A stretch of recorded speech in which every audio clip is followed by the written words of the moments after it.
एक बार फिर से अपनी YouTube channel stock trading technique पर आपका हार्दिक स्वागत करता हूं। दोस्तों, आज हमने एक बहुत ही वॉलेटाइल सेशन कंप्लीट किया और ये कहें कि हमें दोनों तरफ की एक अच्छी बड़ी मूव देखने को मिली। इंटरडे में अगर निफ्टी की बात करें तो तकरीबन 300 पॉइंट्स की एक रेंज में ट्रेडिंग मिली हमें और जाते जाते शार्प रिकवरी भी हुई। लेकिन जिन स्टॉक्स के ऊपर मैं अपना ओपिनियन आपके साथ शेयर कर रहा हूँ, वैसे तो इसके ऊपर मैं रोज एक वीडियो अपलोड करता हूं और उसकी कहता हूं कि उसकी परफॉर्मेंस को आप नेक्स्ट ट्रेडिंग सेशन के साथ एनालाइज कीजिए। जैसा कि मैंने अल्ट्राटेक सीमेंट के अंदर बोला था और हमारी पोजीशन इसके अंदर ऑलरेडी है। हमारी पोजीशन मैंने कहा था कि मुझे नहीं लगता कि ये स्टॉक नीचे, ये जो 20 डेज मूविंग एवरेज थी 6780 से नीचे ब्रेक होगा। रीज़न क्या था कि अगर पिछले 2 महीने का इसका एक कंसोलिडेशन का फेज देखेंगे तो ये 300 पॉइंट की एक रेंज के अंदर ट्रेड कर रहा था। ऊपर 6950 7050 के आसपास जाता है और वहां से गिरावट देखने को मिल जाती थी और नीचे 6800 के आसपास इसमें बाइंग देखने को मिल जाती थी। तो हमें 2-3 बार ऐसा ट्रेड देखने को मिला इस ट्रेडिंग रेंज के अंदर कि हमने नीचे से बाई किया, ऊपर से सेल किया, तो दोनों तरफ पैसे बने। तो वो स्ट्रेटजी हमने इस बार भी अपनाई थी, लेकिन वहां से एक बड़ी गिरावट देखने को मिल गई। चिंता हमें इसलिए नहीं है क्योंकि हमारे पास ऑलरेडी इसकी एक पुट भी बाय है एट द मनी 6750 के आसपास। जब ये ट्रेड कर रहा था तो वहां से हमारी लॉन्ग पोजीशन फ्यूचर्स में थी और पुट हमने बाय की थी। पुट में तो नो डाउट पैसे अच्छे आ रहे हैं, लेकिन उससे थोड़ा सा ज़्यादा हमें फ्यूचर में नुकसान हो रहा है। तो पोजीशन अभी पूरा 15 दिन का टाइम बाकी है प्रॉफिट में आने के लिए ट्रेड को। तो अगर हम नीचे बात करें तो इसने इंट्राडे में आज 6450 को भी ब्रेक कर दिया, जो एक आप ये कह सकते हैं 50 डेज मूविंग एवरेज का प्राइस भी बनता है। और अगर उसके नीचे क्लोज होता तो एक ये कह सकते हैं कि एक चिंता की बात होती, लेकिन हमें नहीं होती क्योंकि हमारी पोजीशन ऑलरेडी हैज है। अब ट्रेडर्स के लिए कैसे ट्रेड लेना है, उनके लिए तो नेगेटिव साइड पर ही ट्रेड मिल सकता है। अगर गिरावट बढ़ती है तो 6450 ब्रेक होता है तो तब आप short position at the money call buy करके फ्यूचर सेल करने की ले सकते हैं। लेकिन 6450 के नीचे जाता मुझे मुश्किल लगता है। लेकिन इसके साथ साथ अगर लॉन्ग पोजीशन किसी ने बनानी है, ट्रेडर्स की बात कर रहा हूं, वो 6770 के ऊपर लॉन्ग रखे। अगर क्रॉस होता है तो उससे पहले लॉन्ग साइड पर मत ट्रेड ले। लेकिन जिनको अपने पोर्टफोलियो के अंदर या 10 से 15 दिन के होराइजन के साथ ट्रेड लेना चाहते हैं, उनको मेरी ये एडवाइस होगी, 6520 के आसपास की क्लोजिंग है, 6450 के आसपास आपको अगर ट्रेड मिलता है नीचे की तरफ तो आप वहां पर eight the money put buy करके फ्यूचर्स को लॉन्ग रखिएगा।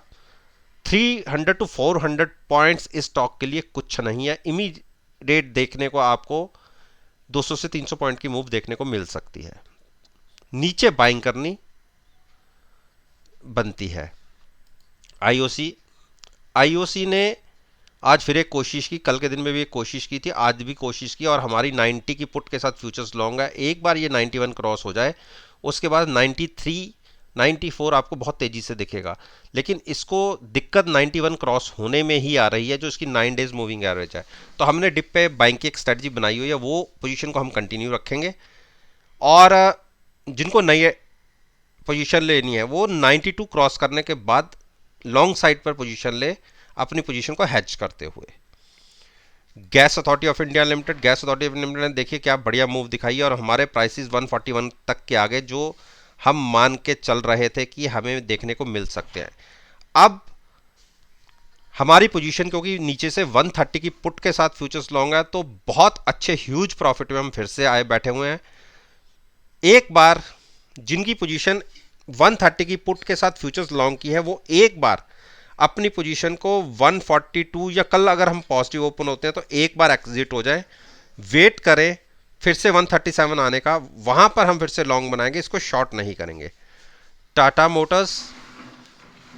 मोटर्स ने एक रेंज बाउंड ट्रेडिंग दिखाई आज के दिन में, नीचे 298 और ऊपर 307 का एक हर्डल है, इसके बीच में क्लोजिंग आई है। तो नई पोजीशन के लिए तो मैं कहूंगा कि वेट कर ले। और जिनको पोजीशन ऑलरेडी हमारी ये बहुत पहले से हम ये कह सकते हैं 310 की पुट के साथ फ्यूचर्स को लॉन्ग करके एक स्ट्रेटजी बनी हुई थी, जिसमें एक टाइम पे तो हमें फ्यूचर्स में नुकसान आ रहा था लेकिन पुट के अंदर बहुत प्रॉफिट आ रहा था। तो उस पोजीशन को अगर हम अभी तक देखें तो स्लाइटली सी नुकसान के अंदर हम बैठे हुए हैं। लगता है कि अगर एक बार 307 क्रॉस होगा तो एक शार्प रिकवरी शॉर्ट कवरिंग देखने को मिल सकती है, जो कंटिन्यू हो सकते हैं 325 पर, जिसको नई पोजीशन भी लेनी है। एक बार 310 के ऊपर ट्रेडिंग मिलती है तो ही at the money put buy करके फ्यूचर्स को लॉन्ग करें, शॉर्ट मत करें। यूपीएल में आज एक अच्छी मूव ऊपर तक की दिखी, लेकिन 627 क्रॉस नहीं कर पाया, जो इसकी 20 डेज मूविंग एवरेज है। इसके ऊपर ट्रेडिंग मिलेगी तो आप लॉन्ग्स में चले जाइए, और शॉर्ट करना हो तो 590 के नीचे, इसके बीच में आप ट्रेड मत लीजिए। हीरो मोटोकॉप ने कल एक कोशिश की, आज भी कोशिश की, लेकिन 2900 क्रॉस नहीं हो पाया। अगर 2900 के ऊपर हमें ट्रेडिंग मिल जाती है तो eight the money put buy करके फ्यूचर्स को लॉन्ग रखिए। 3000 आपको बहुत तेजी से देखने को मिलेगा, शॉर्ट मत कीजिए। ऑलरेडी हम इस स्टॉक में बहुत बड़ी गिरावट देख चुके हैं। टाइटन, देखिए टाइटन में मैंने कहा था कि डिप पर बाइंग करके ही चलिए।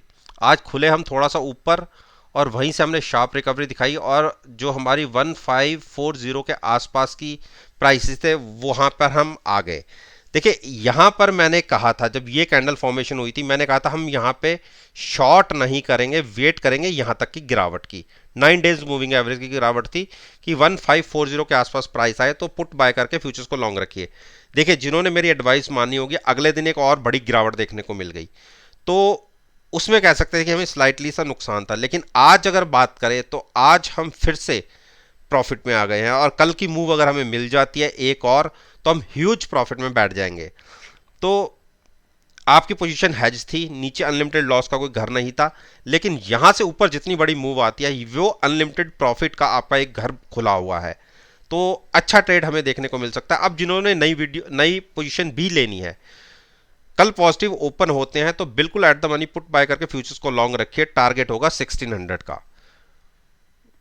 टीसीएस ने देखिए नीचे से क्या शार्प रिकवरी दिखाई है, और जबकि हमने तो यहां से पोजीशन अपनी बनाई थी, और टीसीएस को मैंने एक बार तो 3340 के आसपास जाके कहा था कि यहां पर कॉल बाय करके फ्यूचर सेल करने की एक स्ट्रेटजी रखिएगा, और देखिए हमें ट्रेड मिला भी था। अगले दिन हम ऊपर गए भी थे।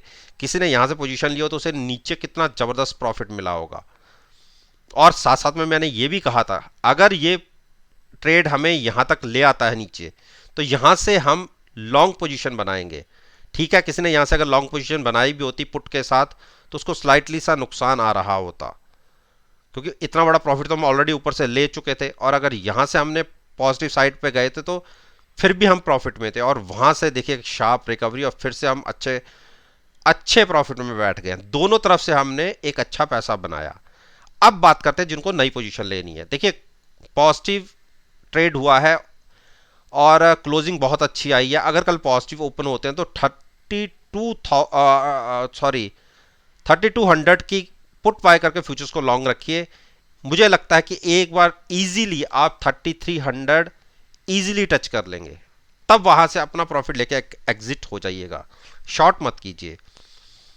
मारुति, देखिए मारुति में हम भी ट्रैप हो रखे हैं। मारुति को हमने 6800 की पुट बाय करके फ्यूचर्स को लॉन्ग बनाया हुआ है, और एक बार तो हमने नीचे 6500 तक के भी टारगेट देख लिए, और उस केस में अब मैं बताता हूं कि इसमें मैक्सिमम लॉस हमें 70 रुपीज़ का आ रहा था। अगर पुट में 225 रुपीज़ का प्रॉफिट आ रहा था और फ्यूचर्स में तकरीबन 300 पॉइंट का लॉस था, तो इतनी बड़ी गिरावट के बाद भी हमें केवल और केवल 70 पॉइंट का लॉस था। और उसके बाद कल एक शार्प रिकवरी दिखी, वो लॉस कवर हुआ और हम प्रॉफिट में आ गए थे, स्लाइटली सा 4 से 5 रुपए प्रॉफिट में। लेकिन आज एक फिर बड़ी गिरावट आ गई, जो हमारा कह सकते हैं कि फिर से हमें तकरीबन 100 रुपए के आसपास लॉस में ले आई, क्योंकि पुट का प्रीमियम थोड़ा ज़्यादा कम हो गया और फ्यूचर्स में नुकसान हो गया, तो इसलिए थोड़ा सा लॉस हम ये कह सकते हैं कि बढ़ गया। अब यहां से हमें क्या लेनी है? देखिए सेंटीमेंट स्टॉक के वीक हो रहे हैं ही चल रहे हैं वीक, लेकिन एक मुझे उम्मीद बनी थी, मैंने बाइंग के लिए क्यों एडवाइस करी थी नीचे लेवल्स पे, कि RSI 30 के आसपास था। आप देखिए RSI को 40, 41, 45 तक जाता है, वहां से फिर गिरावट आ जाती है। अब फिर यहां पे 43 के आसपास गया, फिर एक गिरावट आ गई। तो एक बार क्लोजिंग हमें 68, 6850 के ऊपर, या बहुत अच्छी अगर शार्प रिकवरी देखनी है तो 6920 के ऊपर मिल जाए, तो इस स्टॉक में हम 7200 तो इजीली देख लेंगे।